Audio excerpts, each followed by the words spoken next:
नमस्कार मित्रांनो, तुम्हाला हे माहिती आहे का की एखादा डॉक्टर एखाद्या मधुमेही रुग्णाला भेटला तर त्याला तो मधुमेह नक्की कधीपासून झालाय हे समजण्यासाठी तो त्याला काही रक्तांची चाचणी करायला लावतो. त्या रक्ताच्या चाचणीतनं त्याला कळतं की हा मधुमेह ह्याला किती दिवसांपासून आहे. त्याच्यावरती तो उपचार सुरू करतो. तसेच पेशंटचे वर्तन देखील विचारतो आणि त्या पेशंटला तो हे देखील सांगतो की तू यापुढे जर साखरेचे काही पदार्थ खाल्लेस तर तुझा भविष्यकाळ असा असा असेल. म्हणजेच डॉक्टर काही तथ्यांच्या, काही माहितीच्या आणि त्यांच्याकडे असलेल्या रिपोर्टच्या अंदाजानुसार त्या पेशंटचं भूतकाळ आणि भविष्यकाळ यांच्याविषयी त्याला माहिती देत असतो. मात्र आपल्याकडे अशा काही गोष्टी आहेत की ज्याच्यामुळे योगी साधक भूतकाळ आणि भविष्यकाळ यांच्याबद्दल माहिती सांगू शकतो आणि तेही कोणतीही चाचणी किंवा कुठलाही रिपोर्ट हातात न घेता. होऊ शकतंय बघा, महर्षी पतंजलींनी योगसूत्रामध्ये आपल्या विभूतिपादामध्ये सूत्र क्रमांक 16 मध्ये जे सूत्र सांगितले त्याच्याकडे बघूया. परिणामत्रय संयमात अतीत अनागत ज्ञानम.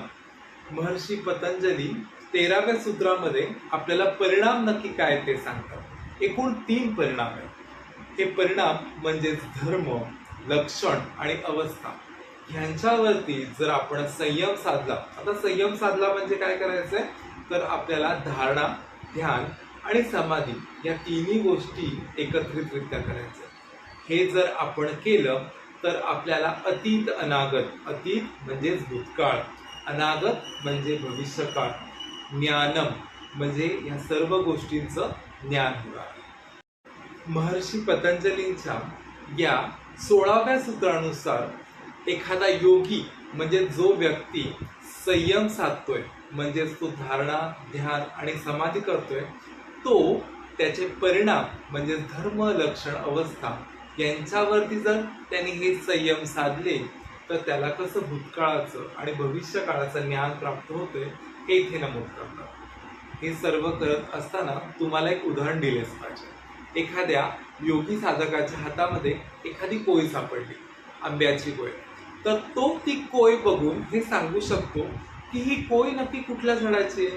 तो जो आंबा होता तो आंबा कुठल्या प्रतीचा आहे, त्याची नक्की जात कोणती आहे, ते झाड किती मोठं होतं, किती छोटं आहे आणि ह्या कोयीची जर लागवड केली गेली तर त्याला अंकुर कधी फुटतील, त्याला किती दिवसांनी ते अंकुर फुटतील, त्याचं झाड कधी होईल, त्या झाडाला आंबे कधी लागतील, ही सर्व माहिती त्या योगी साधकाला फक्त तो आंबा किंवा आंब्याची कोय हातात घेऊनच माहिती पडते.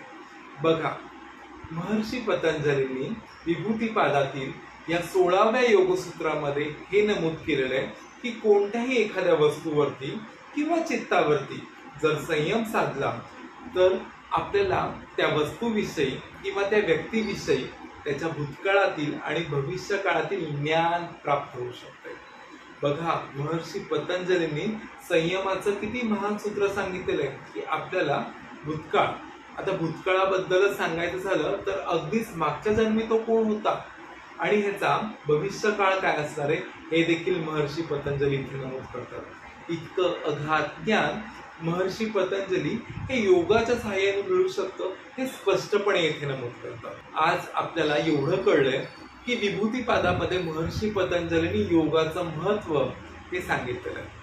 मात्र या योगाच्या रहस्यामध्ये जेव्हा ते विभूतिपाद हा ऐश्वर्याचा मार्ग अजून उलगडून सांगतात तेव्हा अजून काय काय गुपितं याच्यामध्ये दडलेली आहेत ही देखील माहिती आपल्याला करून घ्यायची.